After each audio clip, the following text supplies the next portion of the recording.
Orchids ఛానల్కి స్వాగతం. జై శ్రీరామ్. చైనా ఒక పెద్ద ప్రపంచానికే ఒక పెద్ద క్యాన్సర్లా తయారైందండి. దాన్ని మొదట కరోనా తీసుకొచ్చింది, ఇప్పుడు వార్స్ తీసుకొస్తుంది. అంటే అది డైరెక్ట్గా యుద్ధం చేయదు, ఇరాన్ టెర్రరిస్ట్ గ్రూప్స్ని వాళ్ళని ప్రోత్సహించి వార్లు తయారు చేస్తుంది. చైనా హస్తం ఇజ్రాయిల్ హమాస్ వార్లో ఎంతైనా ఉందండి. అక్టోబర్ 7th అటాక్ చైనా చేయించింది. దీనికి ఎందుకండి ఎలా అంటున్నారు అంటే, వాళ్ళకి అవసరం ఉందండి. ఈ వార్ వల్ల వాళ్ళకి చాలా ఉపయోగం ఉంది. అంటే మన ఇండియా మీకు G20 సమ్మిట్లో ఒక ప్రపోజల్ పెట్టింది. India, middle east, south east Asia, అక్కడి నుంచి యూరోప్కి ఒక ట్రైన్ కమ్ షిప్ మార్గం వేద్దామని ప్రపోజల్ పెట్టింది. దాంట్లో ప్లేయర్స్ చాలామంది ఉన్నారు. అంటే అది ఇండియా నుంచి దుబాయ్ నుంచి జార్డన్, ఇజ్రాయెల్ పక్క నుంచి వెళ్తూ యూరోప్కి వెళ్తారు. మధ్యలో సీ వస్తే అక్కడ మళ్ళీ షిప్లో వెళ్తారు. అంటే Bombay to Dubai by sea. Dubai నుంచి మళ్ళీ రైల్ ట్రాక్స్. ఆ రైల్వే ట్రాక్ వేయడం అంతా ఇండియాది రెస్పాన్సిబిలిటీ. ఎందుకంటే Indian railways is the largest railways. మీకు తెలుసు, ప్రపంచంలోకి పెద్ద రైల్వేస్ మందండి. So India will take care of the railways. Funding అన్నీ ఇస్తాయి. ఇజ్రాయెల్ ఫండింగ్ చేస్తుంది, సౌదీ అరేబియా ఫండింగ్ చేస్తుంది, ఇండియా ఫండింగ్ చేస్తుంది. ఎవరు ఫండింగ్ వాళ్ళు చేసుకుంటారు. యూరోప్ దాకా వేసేస్తే ఇది ఎక్సలెంట్ ట్రేడ్ రూట్ అయిపోతుంది అన్నమాట. Alternative trade route. దేనికండి alternative? BRR, belt and road, BRI initiative. ఎవడది? చైనా వాడిది. బెల్ట్ అండ్ రోడ్ ఇనిషియేటివ్ అని చెప్పి ఒక పనికిరాని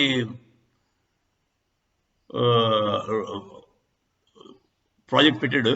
దాంట్లో ఏంటంటే అక్కడ దిగితే అక్కడ మిగతా ఆ దేశం నాశనమే. పాకిస్తాన్లో మొదలెట్టాడు, పాకిస్తాన్ ధ్వంసం. అలా ఆఫ్రికన్ కంట్రీస్ అన్ని తగలెట్టాడు. ఇటలీ ఆవిడైతే కనిపెట్టి, బాబు నువ్వు వద్దు, నువ్వు దోవేమని చెప్పింది. I don't want belt and road initiative పంపించింది. ఆ దెబ్బకి ఎక్కడ ఇండియా ఈ రోడ్డు తయారు చేసేస్తుందో చేస్తే మరి బెల్ట్ అండ్ రోడ్ ఇనిషియేటివ్ ఎక్కడ ఆయనకి ఆల్రెడీ ఆయన కూడా పోయింది, ఇంకా ఆయన కూడా పోద్దాం అనే భయంతో వాడు ఇలాంటి పరికరాన్ని విధ్వంసం మొదలెట్టండి. అక్టోబర్ 7th అటాక్ ఏంటండి? అది హమాస్ వాళ్ళు అండి ఇజ్రాయెల్లో దారుణమైన హింసాకాండ చేశారు. దానికి ప్రోత్సహించింది పరోక్షంగా చైనా త్రూ ఇరాన్. డబ్బులు అంతా ఇచ్చింది చైనా. ఇరాన్ వాడు మోరల్ సపోర్టు, మిగతావన్నీ ఆర్మ్స్ గేమ్స్ సప్లై. ఈ ఏరియా అంతా కూడా మనం అనుకున్న ఏరియా అంతా కూడా రచ్చరచ్చ అయిపోయింది. ఇప్పుడు ఆ రోజు రోడ్ ప్రాజెక్ట్ ఆవిడ ఆలోచించే టైం లేదు. సో అది అంటే మెయిన్ గేమ్ ప్లాన్ చైనా వాళ్ళు. ఇంత నెగిటివ్ దేశాన్ని ఎక్కడ చూడదండి. షీ జిన్పింగ్ గారి తేడావో లేదా చైనీస్ మెంటాలిటీ అలాగే ఉంటుందో. షీ జిన్పింగే అనుకుంటున్నాడు మా మూర్ఖుడు, పరమ చండాలుడు. వాడిని ముందు లేపేస్తే చైనా కూడా మంచిది, ప్రపంచానికి మంచిది. సో అది ఎప్పుడు రిలైజ్ అవుతారో చైనీస్ తెలియదు మనకి. మరి ఇదండి చైనా తాలూకు ఘాతకాలు ప్రపంచం మీద. మొదట కరోనా నుంచి ఒక 2-3 ఏళ్ళు ఏడిపించింది. ఇప్పుడు ఇది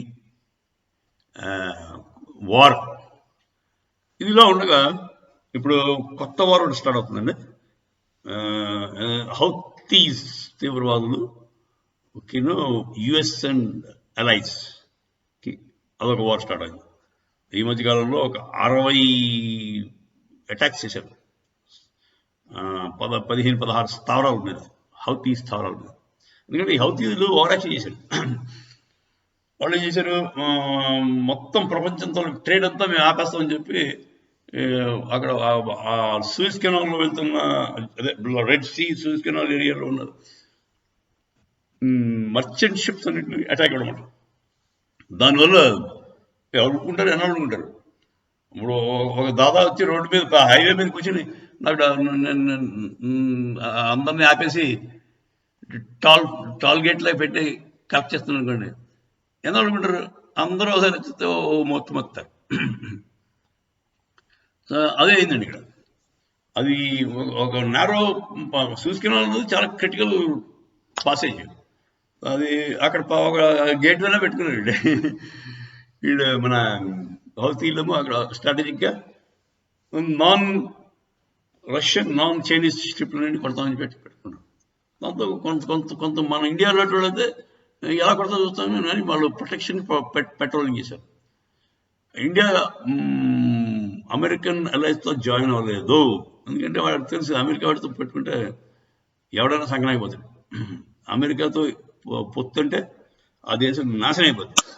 అందుచేత ఇండియా తెలివితేటలుగా అమెరికా జోలికి వెళ్ళదు. బాబు మీ పని మీరు చేసుకోండి, నా పని నేను చేసుకోండి అని చెప్పింది. ఇప్పుడు అమెరికా ఉన్నప్పుడు హౌతీ తీవ్రవాదులను అటాక్ ఇస్తున్నాడు. అక్కడ వాళ్ళ స్థావరాలు అంటే జార్డన్, ఆ ఏరియా, లెబనాన్, కొన్ని 3-4 కంట్రీలు ఉన్నాడు. ఆ ఏరియా ఉంది కొడుతున్నాడు.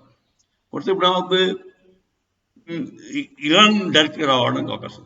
సో ఈ యాస్కలేట్ అవచ్చు. యాస్కలేట్ అవుతే మరి చూడండి, మరి మూడో యుద్ధం, ఇప్పుడు మూడో ప్రపంచ యుద్ధం కాదు, మూడో యుద్ధం విదిన్ ద ప్రపంచంలో ఒకటి యుక్రెయిన్ రష్యా జరుగుతుంది, రెండోది హమాస్ ఇజ్రాయెల్ జరుగుతుంది, మూడోది హౌతీస్ అండ్ అమెరికన్ అలైస్. ఇదండి చైనా తీసుకొచ్చిన మనకి గిఫ్ట్స్. చైనాని ఎంతైనా అదుపులోకి తీసుకోవాల్సిన అవసరం ఉంది. చైనా నన్ను అడిగితే చైనా ఒక 5-6 మొక్కల కింద చేసేస్తే తిన్నగా ఉంటారు తగ్గ. జై శ్రీరామ్.